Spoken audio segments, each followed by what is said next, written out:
Selamat datang di video learning manajemen keuangan untuk pelaksana dalam bahasan Risk and Return Concept.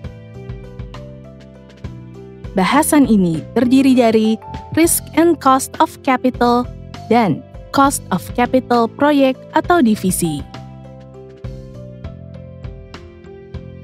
Apakah risk and cost of capital? Setelah Anda mengetahui potensi return dan risiko investasi Anda, pertanyaan berikutnya adalah, dari mana sumber dana investasi Anda? Modal sendiri atau equity atau hutang atau debt? Apa dampaknya?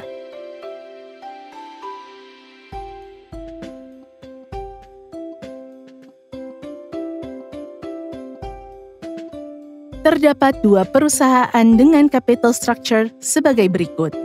Manakah yang memiliki return on equity lebih besar?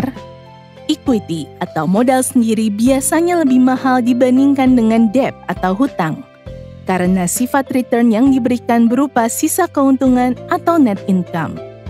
Sedangkan hutang berupa fixed charges atau interest expense.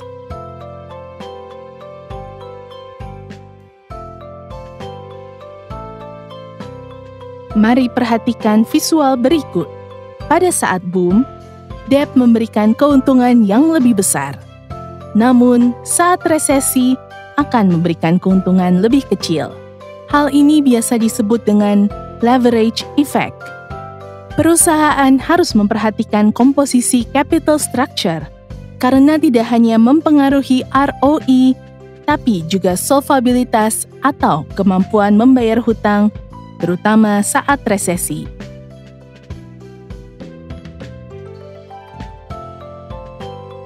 Mari lihat visual berikut. Mana yang Anda pilih? Kombinasi sumber dana mana yang terbaik? Skema investasi. Berikut skema investasi dalam kaitannya dengan risk and cost of capital.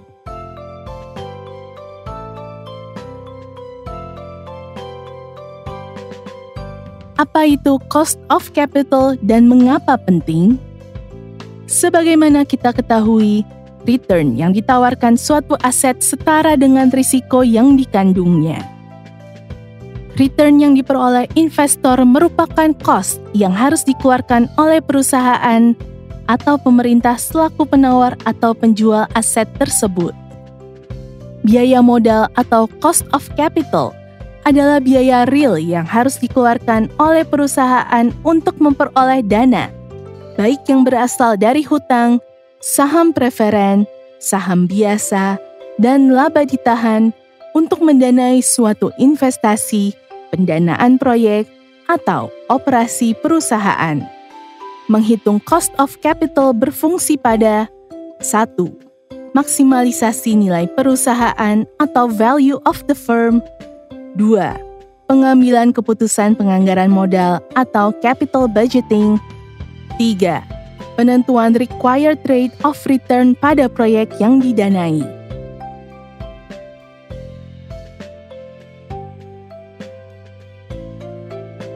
Required rate of return.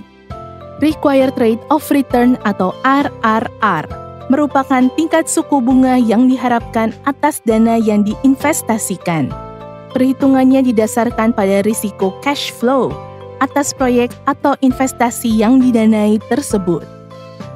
Kita harus mengetahui nilai RRR atas suatu investasi sebelum menghitung NPV dan mengambil keputusan menerima atau menolak investasi tersebut.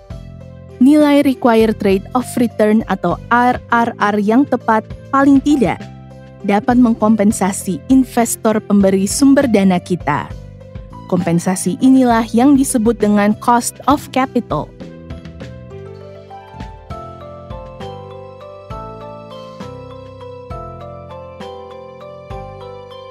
Cost of equity atau KE. Cost of equity adalah return yang diharapkan oleh pemilik saham atau equity investor atau biaya atas perolehan dana berupa saham atau equity. Ada dua metode untuk menghitung cost of equity. 1. Dividend growth model. 2. SML, or CAPM.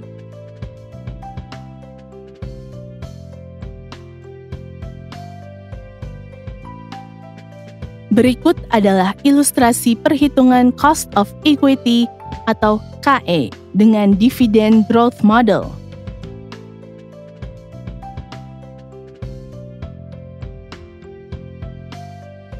Berikut adalah ilustrasi perhitungan cost of equity atau KE dengan SML atau CAPM model.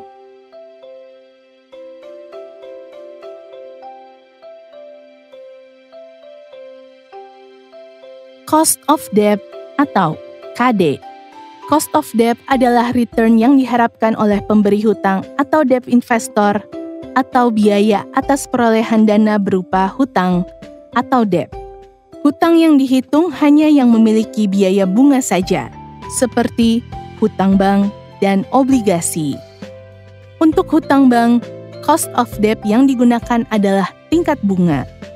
Untuk obligasi, cost of debt yang digunakan adalah tingkat yield to maturity.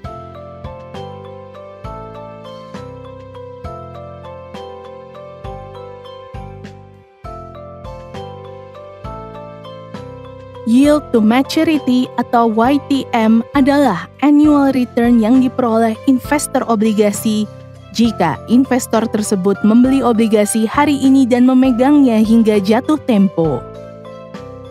Contohnya, perusahaan memiliki obligasi yang sudah terbit dengan sisa waktu 25 tahun ke depan. Obligasi ini memiliki kupon rate 9%, dibayar semi-annual. Obligasi saat ini dijual seharga $908,72 per $1.000. Berapakah cost of debt?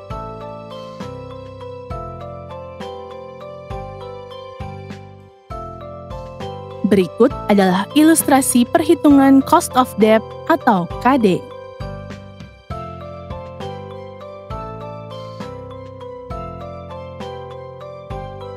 Weighted Average Cost of Capital atau WACC. Jika kita menggunakan kombinasi sumber dana, debt, dan equity dengan bobot tertentu, kita dapat menghitung cost of capital kombinasi sumber dana tersebut dengan metode WACC. Mari perhatikan soal berikut. Struktur modal yang dipilih oleh perusahaan berupa 40% equity dan 60% debt. Dengan KE 10% dan KD 8% dan pajak 40%, berapakah WACC? Mari perhatikan jawaban berikut. Ingat, WACC ini digunakan untuk menghitung NPV dan IRR.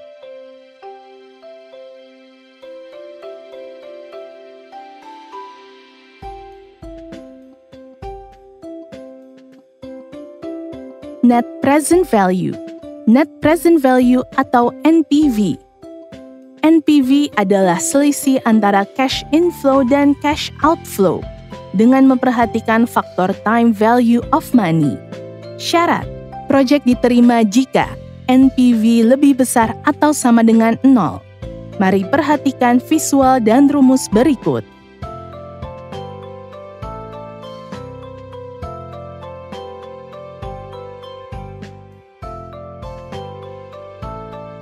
Internal Rate of Return. IRR adalah tingkat diskon rate yang menghasilkan NPV sama dengan 0. Syarat, proyek diterima jika IRR lebih besar atau sama dengan discount rate. Mari lihat visual berikut.